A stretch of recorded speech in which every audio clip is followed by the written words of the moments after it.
सबसे important, most common and जो ना सबसे खतरनाक जो बीमारी है वो है ड्यूडेनल अल्सर।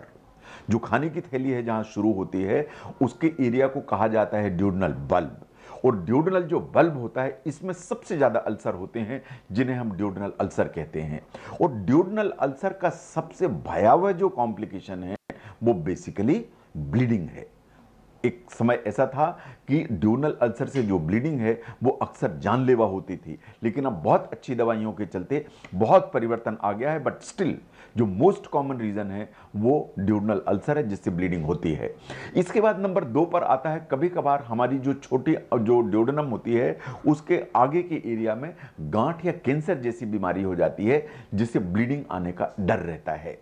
नंबर 3, जो हमारी ड्यूडेनम का सेकंड पार्ट होता है या ड्यूडेनम का हिस्सा होता है उसी में एक्चुअली पित्ती की नली आके खुलती है जिसे हम पेपिला कहते हैं। कभी कभी ये खून एक्चुअली पेपिला में से आने लगता है, यानी कि पेपिला में से खून आ रहा है इसका मतलब है ये जो खून आ रहा है ये पित्ती की नली से आ रहा है या ये पेनक्रियास की नली से आ रहा है। अगर ये पित्ती की नली से आ रहा है तो इसे हम कहते हैं हीमोबिलिया और हेमेटोबिलिया।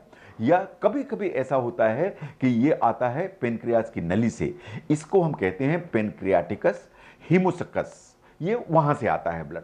तो ये जो 3 मेन कारण हैं जो ड्यूडेनम में जो ब्लड लाने के, या तो ड्यूडेनल अल्सर या सेकंड पार्ट ड्यूडेनम में कोई ग्रोथ या कोई गांठ या जो ना पित्ती की नली से या पेनक्रियास की नली से खून आ जाना। तो दीज आर 3 रीजंस। तो अगर हम देखें तो खाने की नली से खून आ सकता है, इसके बड़े मुख्य कारण स्पष्ट हैं।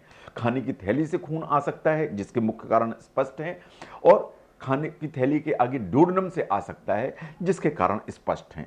अब हम आगे जानने की कोशिश करेंगे कि अगर आपको खून की उल्टी होती है तो आपको तुरंत क्या करना चाहिए, और हम आप जब आते हैं हमारे पास तो हम